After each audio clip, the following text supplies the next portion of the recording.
What's up, Yoda Tech? It's Chefy out of 4x4. I'm just doing this for my thread, really, but then maybe it can help someone. I was misremembering just by thinking about it. I changed the diffs to 430s, locked rear. The rear obviously is a lot easier to change the diff. You have to drop the entire diff out to change the diff on the front. So, and I remembered getting it off with these, which is what I was asking Toyo. Can I, it's going to sound funny because I got a flashlight in my mouth here. Can I unvolt each nut and then turn it like so to the next one, and after taking each nut off, knock the studs out, making it easier to get the diff out. I don't know, I guess that's what I assume everybody was talking about.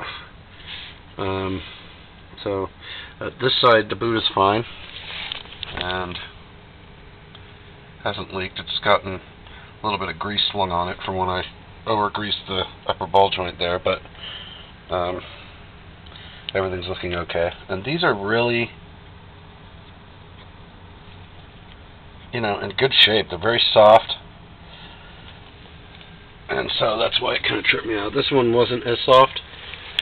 There's where it's leaking, by the way. So, obviously it needs to be changed, no doubt about it. And even if I just did this one first, and rebooted this one first, and then, until I had time to do this one over here. This one is a little bit tighter, obviously, in regards to knocking the studs out. So, I was just curious on that, if I could, get it just right here, and then turn it. It still turns easily. And then turn it, and then, from this angle, maybe knock this stud out, and then turn to the next one, knock that stud out, and just go around. Then kind of just take it in, grind it down like Toyo did, so that they go in and out more easily, if you had to on the trail or something. So that was my question. I was just curious on that. It took 25 years, but I finally busted that one. So, yeah, that's my question so far. I was just curious about that, if I can knock them out. I'm going to look into it a little more, but I wanted to come out and check that out. And then this is my little, it's a self-tapping oil pan bolt. That it has a secondary bolt on the top there that you, right here, that you screw out to drain the oil, and the other one stays in there. So the other one down there comes with a plastic O-ring, like a soft plastic O-ring, and it self-taps as you go in, and as you're going in, it forces the shavings out itself, out the side, and then you get it up, tight, and it worked good for me. It beat having to drop the pan for, the 5th time.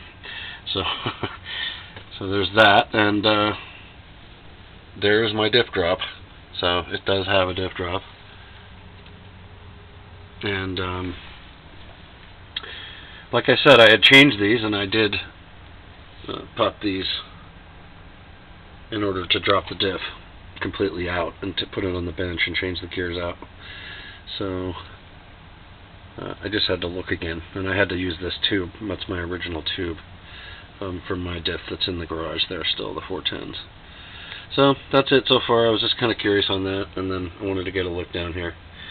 And it's obviously tight, and I guess, I'm assuming some people are saying, unbolt the ball joint and drop it down, drop the lower A-arm down with the knuckle to get the CV out a little bit easier.